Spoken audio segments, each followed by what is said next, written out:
Woo!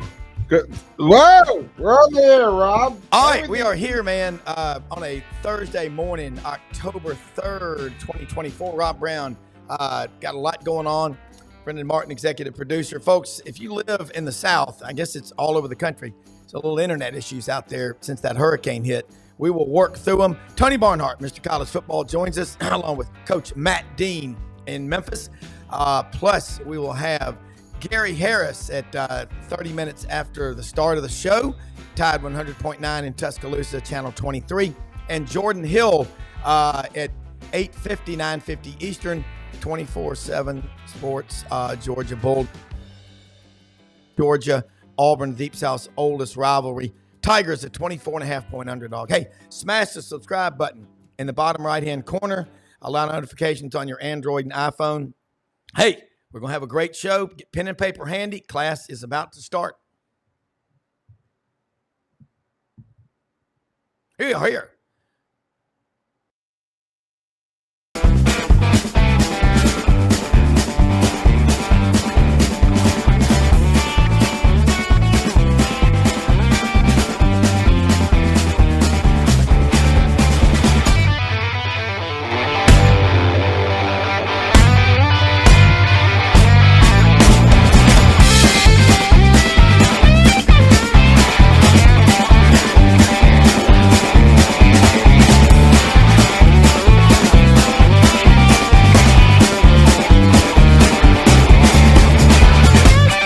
Sidelines with Rob Brown.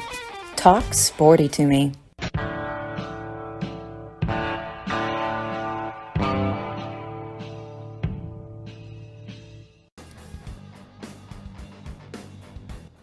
All right, everybody. Thursday morning, Tony Barnhart, Matt Dean, Brendan Martin, Rob Brown here with you. Guys, let's get started. And Matt and all of us have been talking a lot about these games every week. Where is college football, the SEC right now? You know, a couple of weeks ago, we had 6 of the top 7 teams in the rankings in there. It's starting to sort itself out.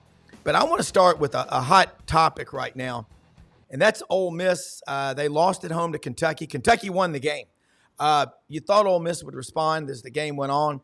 Ole Miss goes on the road to Columbia to play South Carolina. Juice Wells will not get an applause. I mean, this is going to be a lot of good storylines in here, but Ole Miss has got to win this game to stay in contention for the playoff that everybody thinks they're going to make. South Carolina needs this win to validate, hey, you know, we should have beat LSU. We didn't, but we're still a really good team. What do you think happens? I think you hit it right on the head, Rob, is that now that we've got, I think, 6 teams that are 1-0. We got one team that's 2-0, and these teams are going to start to play each other, and things are going to start sorting out. And Ole Miss lost last week was, you know, they're still all their goals are still out there, but your margin for error is now shrinking, and you cannot really afford to lose again. 10-2, I think, gets you in the playoff if you're from the SEC. Yeah. But now if Ole Miss loses Saturday, now they got no margin for error at all. Yeah. And you look at South Carolina's quarterback situation. Is Sellers going to start? I mean, he's listed there. Now we've got these kind of like the NFL charts, but what's your gut feeling? Yeah. Availability. Just from everything I've read and heard, that he is going to play. I think he's a big part of what they do. And this is an interesting game for both teams because, you know, Shane Beamer in the preseason was saying, "Hey, you guys don't think we're any good. We're not." You know, and he was setting it up and to say, you know, we're a better football team than you think they are. And then they beat Kentucky, which is at Kentucky, which is absolutely incredible. So I think it's going to be a very good. People are labeling this, Rob, as a thin weekend in the SEC. I don't think so. I think we got a bunch of really interesting. Tennessee at Arkansas. Okay. Yeah. Ole Miss at South Carolina. Missouri at Texas A&M. Correct. Okay. This is going to be a good weekend. Georgia plays Auburn. My favorite game, but I know. I don't know what to say. I don't think we'll have a whole lot of drama there. So no, I don't. I wish from my take, but I Yeah. love that rivalry. But we're going to Fayetteville today about noon. We're going to be up there at the Tennessee game. Going to do the show up there tomorrow. Matt Dean jumping here with Tony Barnhart, and because I do want to get to that Missouri at A&M game. But your thoughts on what Mr. College Football has said so far? Hey guys, it's a pleasure to be on with you, Mr. Barnhart. It's always a pleasure to see you. And South Carolina is very intriguing to me too for a couple reasons. The first game of the year, you win a close game against Old Dominion. What does that say? Well, I didn't know how good they were. Their performance in Lexington led me to believe they were pretty talented. And obviously, they had LSU on the ropes for most of that football game. Old Miss result was really confusing, though. I said the week before, Tony, that the way Kentucky played Georgia, especially on the defensive side of the ball, that's a tough matchup with their defensive line, and Mark Stoops is a great defensive mind as well. And I just didn't see the energy needed from Ole Miss or the sense of urgency. And as that game progressed and South Carolina had that belief, I know this is a different game, but it was almost like how Oklahoma came back to beat Auburn. That whole game, I thought Auburn was going to win that football game. And you have one play, obviously, in the Auburn-Oklahoma game, a pick six goes the other way. It just changes the whole complexion of a college football game. And I just think as we get into these battles, the turnover margin is, as an old basketball coach, turnover margin was one of my biggest statistics. I mean, if we didn't turn the ball over and got a shot at goal, we always had a chance to make a shot. And I just think the response from Ole Miss, can they respond and go on the road after losing a game at home that no one really thought they were going to lose? I think that's really intriguing to me. And you mentioned Missouri and A&M.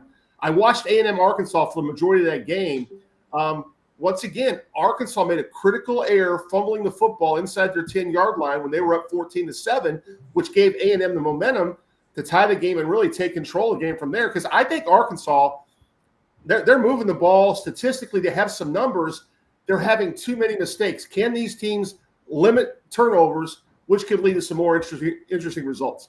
Well, Matt, you hit it right on the head, and this says turnover margin is the most important stat in football and basketball. If you are on the plus side, rarely if you're on the plus side of the turnover margin at the end of the game, it's rare that you don't win. And tell you this, guys, people better start believing in Kentucky. Okay, Kentucky does, what Kentucky is like. They've made it's like basketball in the sense that if they can make you play their pace, slow it down, half court, all that kind, and then they can win at the end. Now, if they get into a shootout, they're not going to win that kind of game. People had better start watching out for Kentucky. Yeah, and I agree with that. Tony, Missouri going to A&M. A&M's 4-1 right now. They're 2-0 in the SEC. The real storyline is they win Saturday. They're 3-0. Missouri, right, they're undefeated. I've got them preseason one of my top 4 teams. I have Ole Miss, Georgia, Alabama, Missouri. They struggled with Vandy. I don't think they expected Vandy to show up and fight like that. What do you think is going to happen when the Show Me Tigers go to College Station Saturday? Well, I've not been I've been sold on Missouri as a good team. I have not been sold on Missouri as a top 10 team. All right. And so I think it's going to be interesting. I think that has a chance to be a really, really good football game. And yeah, Texas A&M is sitting there at the only 2-0 team right now, and certainly will be the only 3-0 team. So that's why these games are so intriguing. Missouri could throw the ball up and down the field. They play good defense too, but can they match up? Can they match up with Texas A&M's physicality? The problem at Texas A&M, I was told under the previous regime, is frankly said we're not very tough. Well, guess what? Mike Elko's got a tough team. He does. Yeah, they do. He knows that culture, having been there before. Right. So he's come back. Tony, I have a theory. I look around at some of these complexes like A&M, like Oregon, other schools. It's so plush and nice and opulent. You can get really soft. There's a reason Paris Island is what Paris Island is like. They import hot sand. They import heat and humidity. It says a lot about the duality of man. You can be at Hilton Head and across Port Royal Sound Paris Island, those guys are getting the hell beat out of them, just working and doing all that.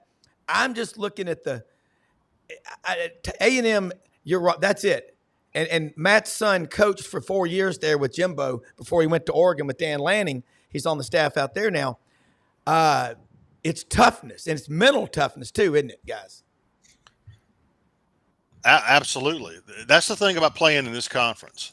If you're not mentally tough, because physically you're going to get beat up, and guess what? You're going to get beat up this Saturday and play somebody else that's going to beat you up next Saturday.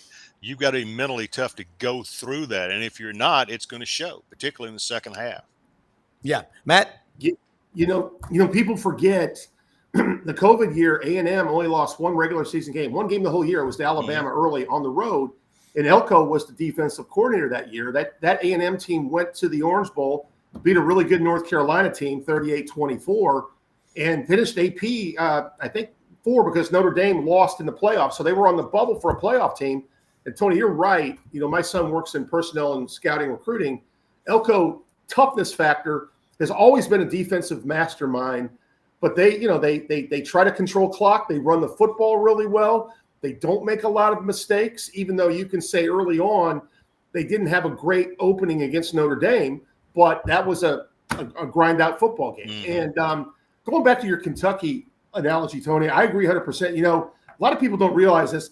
I've said this before. Kentucky reminds me of a lot of Iowa, the way they play the game. Mm-hmm. Kentucky's head coach, Mark Stoops, played for Hayden Fry at Iowa. Honestly, he's a guy down the road when Kirk Ferentz ever retires that could end up back at Iowa. And their brand of football is very similar to Iowa, and I think Kentucky does it with more athletes, to be honest with you. I grew up in the state of Iowa. I'm a big Iowa football fan, but I think Missouri A&M is one of the most interesting games all year.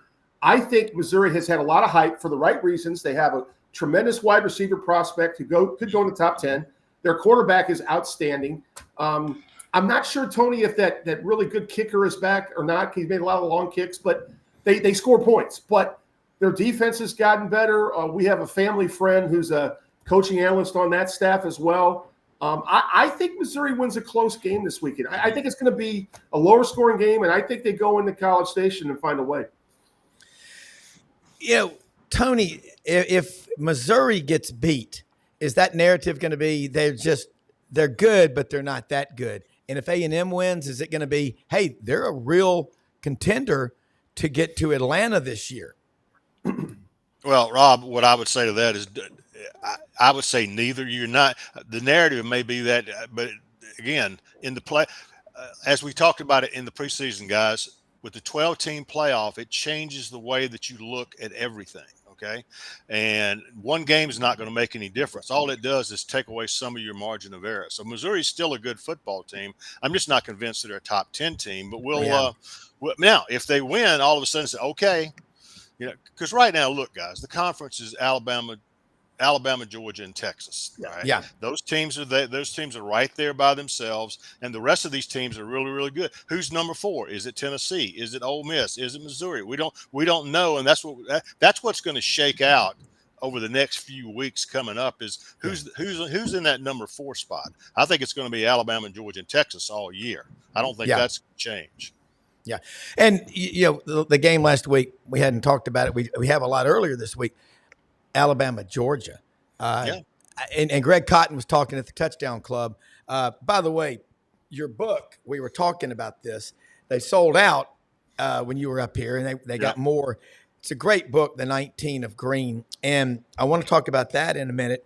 Before we do it, your takeaway from that, because if you're a Georgia fan, you're going, we're never out of any game. If we can come back from down like that, I don't think any Georgia players were hanging their heads. I think they were going, wow, God, we almost had that. Right, exactly. I mean, Kirby, you want to win, obviously. But if you don't win, do we come out of that game with lessons learned? And for the answer for Georgia was yes. They're down 28-0. They're down. They got 30 at Alabama's got 30 at halftime. And, Georgia, most teams in that situation would sort of let down and not fight, and Georgia did. And then I know Kirby Smart had something coming out of that game. He had to be proud. He had something to build on. And, oh, by the way, once Carson Beck found his rhythm, he was hard to stop. But I wrote one of my Alabama fans yesterday, my friends, and I said, "Oh, by the way, I looked at the game again. Number 4 is pretty good. You ought to try to let him have the ball a lot. So, as is number 2. You should probably get him the ball a lot." Yeah. Yeah. Matt, you look at Ryan Williams and Jalen Milroe. Ryan won't be 18 till February. And he reclassified. He's supposed to be a senior in high school this year. And he had 6 catches for 177 yards against Georgia. Wow. He's what I think Rodney Orr calls him a combination from Tighter Insider, combination of Devontae Smith and Deuce Palmer. Mm-hmm. And we had Brendan and I had Ellis Johnson on the show Monday. He breaks down the games, and he was there at Alabama with the Deuce. But Matt, that's a special talent. But your takeaway from Georgia, Alabama, and I think Tony's dead right. Georgia shouldn't have moved in the rankings, maybe a spot or two. That's because who's better than those two teams and Texas, Ohio State, maybe? Yeah, and we're going to find out a lot about Ohio State next week when they travel to Oregon. Obviously, I have some bias with my son working on that staff, but Oregon's got some flaws they're working on as well. But I think Tony's right. You can, in my mind, let's say we put Ohio State 4, but Alabama, Georgia, Texas, whatever order we want to discuss, in my mind right now, that's the top 3 teams in the country. I mean, Texas has a tremendous win on the road against a Michigan team that I still think's not they don't resemble themselves from last year at all. They have so many losses on both lines of scrimmage. Georgia, let's not forget too, the defensive back and that last interception. I think Tony's a true freshman from Alabama too. I made a heck of a play on that jump ball. If that play comes down for Georgia, one of the things that it was an instant classic. And as a coach, when I've been in a game before where we've been punched in the mouth in the first half and punched in the mouth, and we come back and respond in the second half like Georgia did, I think that's stuff that Kirby can use going forward. And especially because they got some tough games left. And Tony's right. If you get to 10-2, you're in, especially those 3 teams with the schedule they're playing. And I still believe a lot in Tennessee. And I'll tell you one of the things I like about Tennessee, I think their defense, and let's be honest, judging it against an Oklahoma offense is probably the wrong thing to do 2 weeks ago. But their defense is much improved. I like their balance. I'm really excited for Josh Heupel because I think he's one of the good guys. And that win going back to Oklahoma was a pretty cool setting for him in the locker room. Tony, I'm sure you saw some of that footage. Yeah. He did a really good job of not letting it show. But, that had to mean a lot to him. I know his dad was in the runway after the game. And that's a cool moment for me as a coach, knowing what he puts in to make that program better. And you can tell those kids love playing for him. Well, guys, and what I've told people is, look, obviously the offense is what everybody's talking about when it comes to Tennessee, but Tennessee has a chance to be a playoff team mostly because of their defense. Rodney Garner, I think, is one of the best defensive line coaches in all of college football. He may be the best, okay? Absolutely agree with that. And Rodney Garner is telling people, guys, this is the deepest, most talented defensive line I've ever had. Now, that's saying a lot, okay, when you go back. Yeah. And I think because of that defense, they've got a great chance to be that 4th team, to be in that same conversation with Georgia, Alabama, and Texas. Tennessee has that talent to do that because of their defense. Yeah, both lines of scrimmage for Tennessee are really good, and they've got 3 good running backs. And they got Squirrel White from Birmingham. He's a pretty good player too. Good question from Blind Squirrel Sports, Tony. I know you got to get going here in a minute, but glad to hear that, Matt. He said, can Carson Beck stay in rhythm for the rest of the season? Hey, man, what he did bringing Georgia back the other day portends for a very bright future, in my opinion, for him. Well, it says a lot about the kid's mental toughness. Okay, yeah. he was out of sorts, disjointed. Nothing was working right. He wasn't in any kind of rhythm at all. Then he comes back in the second half, and he was magnificent, like 474 yards passing, and he was throwing everything on that. That tells you all you need to know about him. Because see, what Kirby Smart's building on now is, hey guys, And they're going, as you mentioned, they're going to be in some tough situations with that schedule down the stretch. And he said, "Hey guys, we've been here before. No need to panic." Also, one other thing, guys, give Kirby Smart a lot of credit for the way that he managed that Yeah. situation. Yeah. He's down 28-0 and nothing's going right. Now, was he screaming and yelling and throwing something? No. He said, "Guys, we these are things that are fixable and we can do that." So I give Kirby uh, Smart a lot of credit for managing that situation. I do too. Tony, before you go, let's talk about your book, The 19 of Green. How's the sales going? I know you've done several book signings around, but it's a great story because it's all about why we love college football and sports is because it pulls everybody together. And you lived that story and you still live it every day in your great writing. Well, thank you. I appreciate that. 19 of Green talks about the 1970 Greene County Tigers, the first integrated team ever in the history of our high school. I grew up in Greensboro, Georgia, about an hour. It's about an hour away from Augusta, and we finally merged the schools, integrated the schools in 1970. And the team that we put together only had 19 players.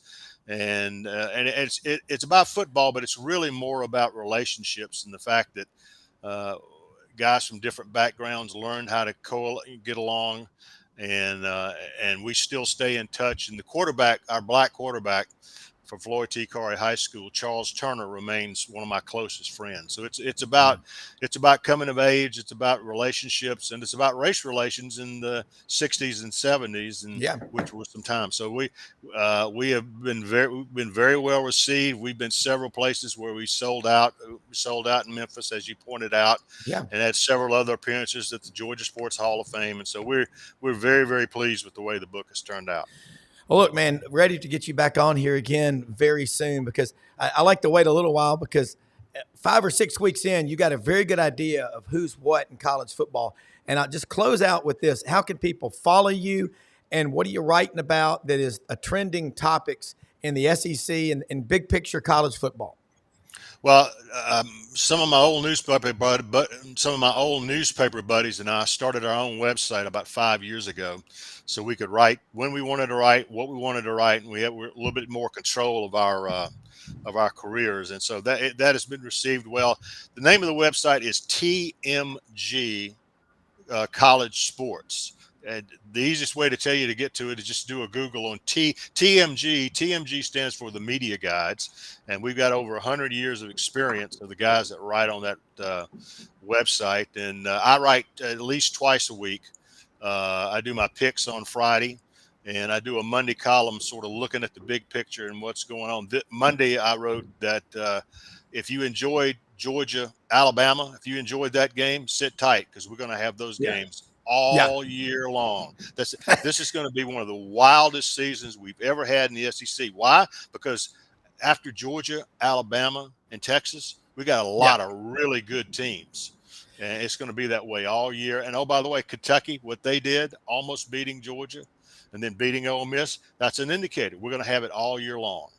Yeah, it is a great season. I mean, fundamentals and all that stuff change and offenses, defenses every year, but the product on the field, it's incredible. And the TV ratings, like I said, every weekend you've got a batch of really good games. Tony, thank you so much. Let me give you one last stat on that to use this week, and it's this.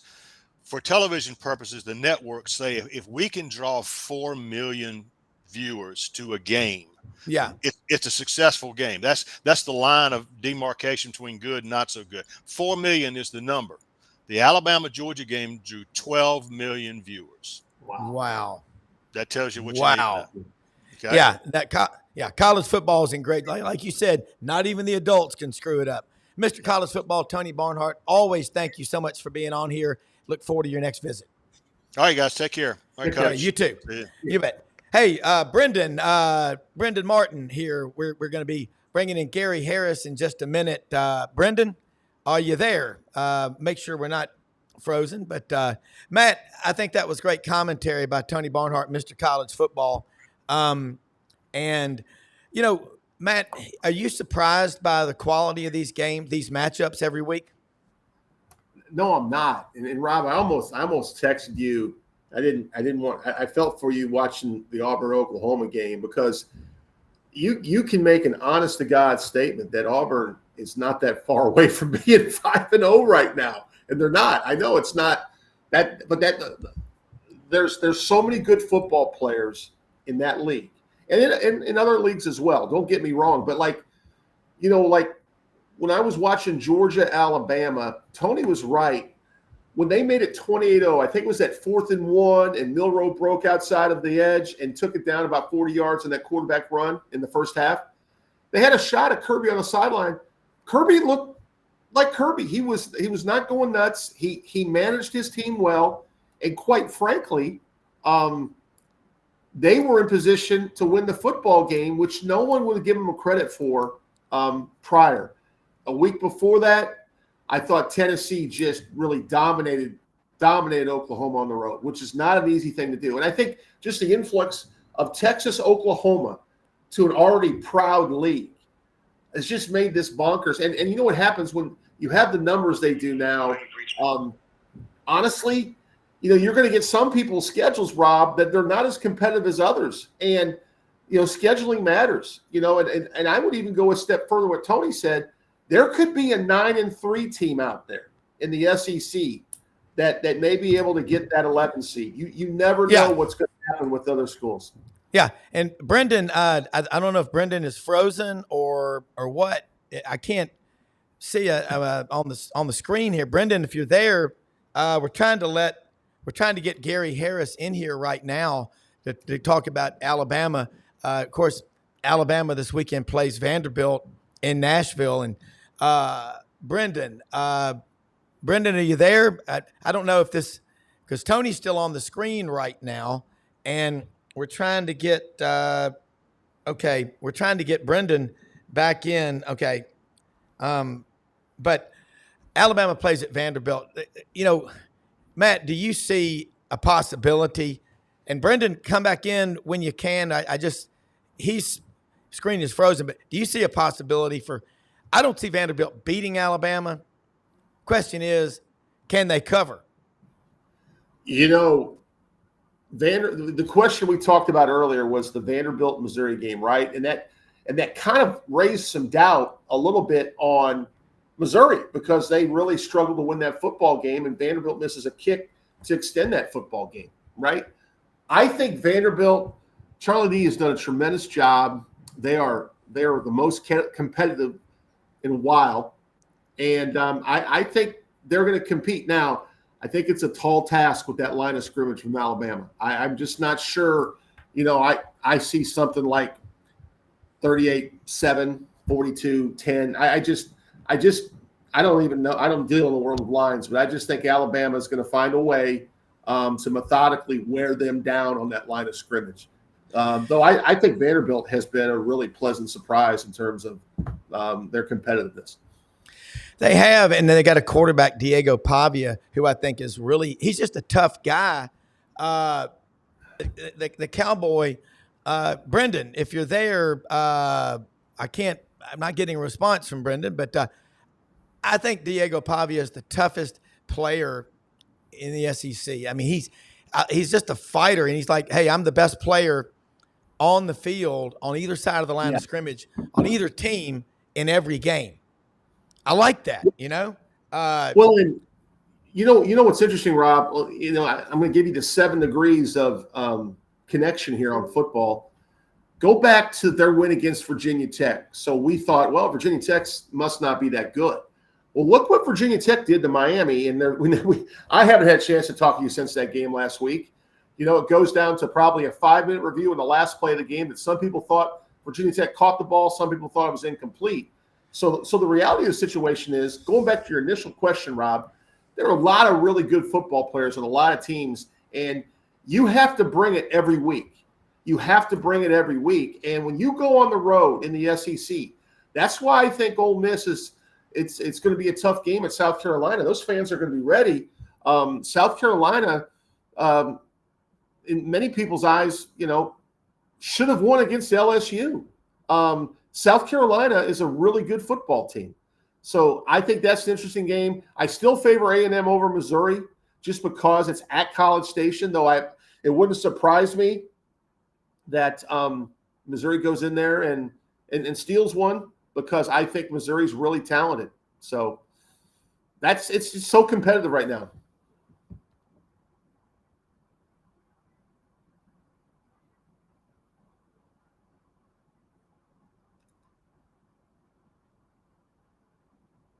Rob, you there? Are you frozen?